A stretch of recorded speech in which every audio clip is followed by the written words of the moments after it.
सत श्री अकाल, नमस्ते दोस्तों। आज हम बात करेंगे एक ऐसे मुद्दे पे जिसकी जो हम काफ़ी दिनों से, काफ़ी हफ्तों से बहुत ज़ोर-शोर से वो चल रहा है। और जो मुद्दा चल रहा है वो एक व्यक्ति के नाम पर चल रहा है जिसका नाम है जेफरी एप्स्टीन। ये जो जेफरी एप्स्टीन था, ये बेसिकली यहूदी ज्यूइश फैमिली से इसका ताल्लुकात है। और इसके मदर फादर यूरोप से गए थे जब सेकेंड वर्ल्ड वॉर के 1940s में, जब हिटलर ने यहूदी परिवारों पर अत्याचार किया था। इसके ये बहुत सारी फैमिलीज अमेरिका चले गई थी। इसकी फैमिली भी उसमें से एक थी। और अमेरिका में ही इसका जन्म हुआ 20 जनवरी 1953 को। और काफ़ी पढ़ने में बताते हैं तेज था, और अपनी काबिलियत पर ये एक स्कूल में टीचर बना, मैथ पढ़ाता था। और फिर इसने वहाँ से नौकरी भी छोड़ दी, और ये बेसिकली डायरेक्ट तो पॉलिटिक्स में नहीं आया।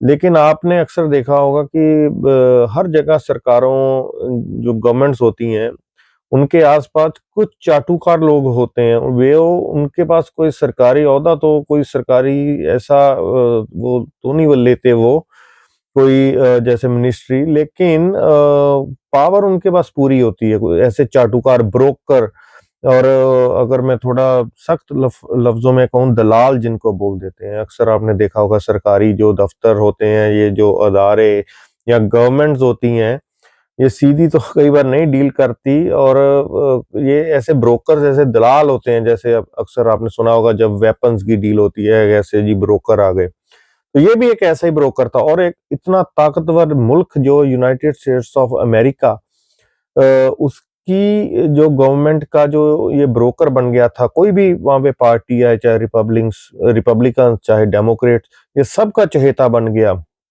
बिल क्लिंटन जो वहां के राष्ट्रपति थे, उनके साथ भी इसकी फोटोज आई हैं। काफी नजदीकियां थी। जो ब्रिटेन का जो राजघराना है, यहाँ के जो हमारे राजा हैं, किंग चार्ल्स, उनके छोटे भाई से इनकी बहुत नजदीकियां सामने आई हैं। जो मौजूदा राष्ट्रपति हैं अमेरिका के, डोनाल्ड ट्रंप, उनके साथ इनकी बहुत नजदीकियां हैं। और जितने मिनिस्टर्स, वहाँ के सेनेटर्स, कांग्रेसमैन, सबके साथ इस आदमी की नजदीकियां थी।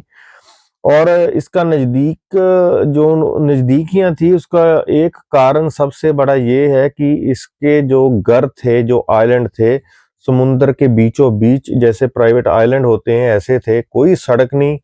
अगर जाना हो तो हवाई जहाज में जाओगे, या फिर हेलीकॉप्टर में, या फिर बोट्स में जाओगे। कोई सड़क का रास्ता ही नहीं था। ऐसा खुफिया जो प्राइवेट आइलैंड इस आदमी का